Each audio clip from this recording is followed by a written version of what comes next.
For 6 grueling years, Sarah and Mark had endured the crushing weight of failed fertility treatments, depleted savings, and family members urging them to give up.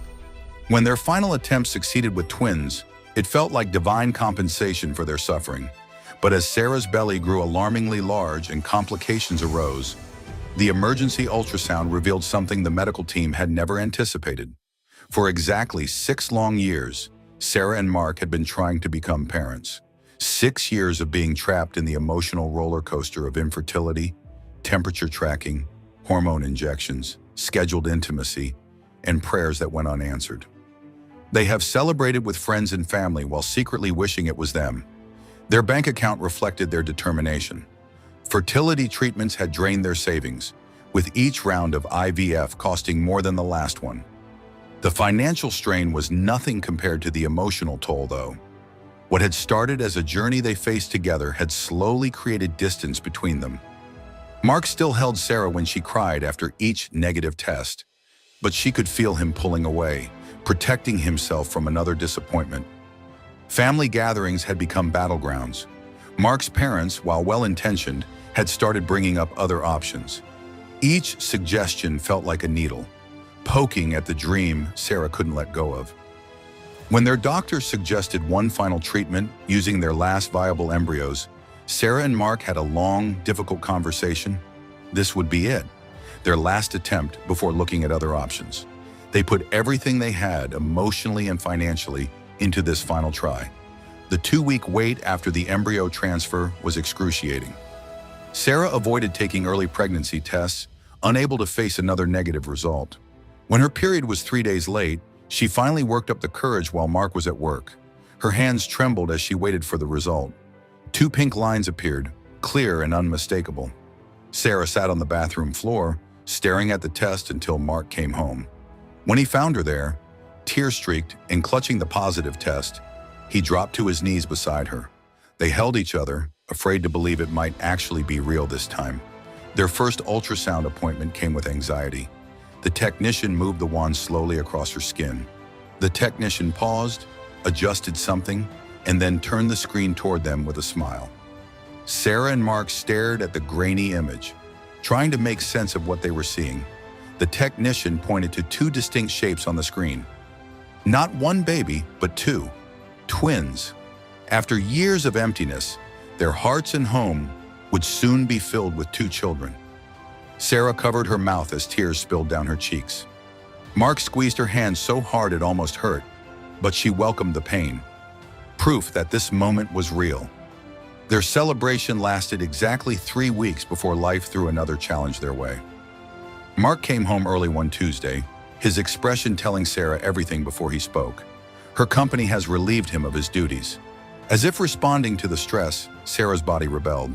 Her morning sickness stretched through the whole day, debilitating nausea that left her unable to work full days. Her employer had been understanding initially, but patience was wearing thin as her absences accumulated. At night, Sarah would lie awake feeling her rapidly expanding belly. Something felt off. She'd seen her sister pregnant with twins and her friend from college. Their pregnancies had progressed differently than hers. By week 16, Sarah's abdomen was much larger than expected, stretching her skin uncomfortably and making even simple movements difficult. Her doctor noted her rapid growth but attributed it to a possible miscalculation of her due date. Then came the contractions. At just 20 weeks, far too early for the babies to have any chance of survival, Sarah felt her abdomen tightening rhythmically. Panic seized her as she called Mark, who rushed home to drive her to the hospital.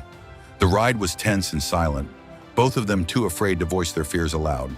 The hospital staff moved with urgent efficiency, hooking Sarah up to monitors and administering medication to stop the contractions. After stabilizing her condition, the doctor ordered a more detailed ultrasound to investigate what might be causing these complications. Sarah's blood pressure remained elevated despite the medications, adding to the medical team's concerns. The following morning, a senior ultrasound technician arrived to perform the detailed scan. Sarah lay on the table, Mark seated beside her, both exhausted from a sleepless night of worry. The technician smiled reassuringly as she began the examination, making small talk as she moved the wand across Sarah's abdomen. Midway through the procedure, the technician's expression changed. Her casual comments ceased abruptly. She adjusted the machine, moving the wand to different angles, her brow furrowed in concentration.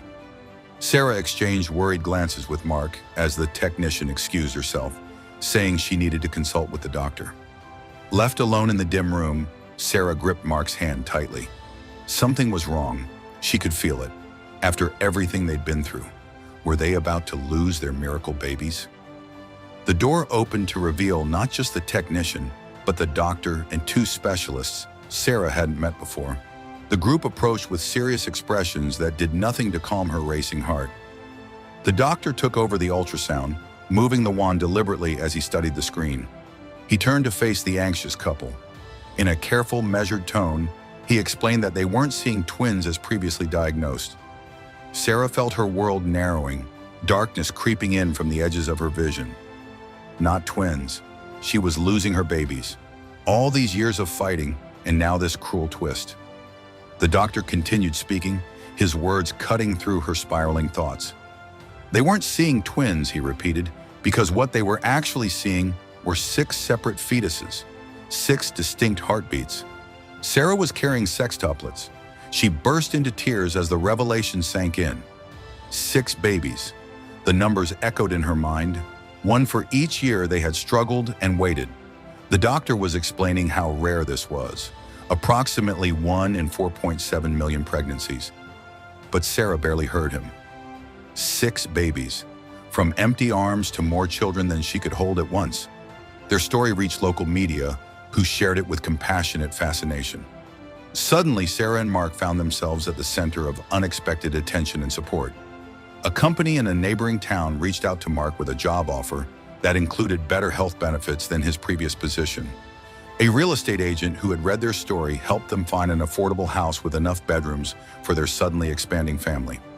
Sarah's pregnancy became increasingly medically complex. Her body strained under the burden of carrying 6 developing babies. By 24 weeks, she was hospitalized for monitoring, her movements restricted to protect the pregnancy. A team of specialists developed a care plan, setting 28 weeks as their minimum goal for delivery. At 29 weeks, 2 of the babies showed signs of distress. Sarah was rushed into emergency surgery, terrified but resolute. The delivery room filled with medical professionals, a separate team assigned to each baby.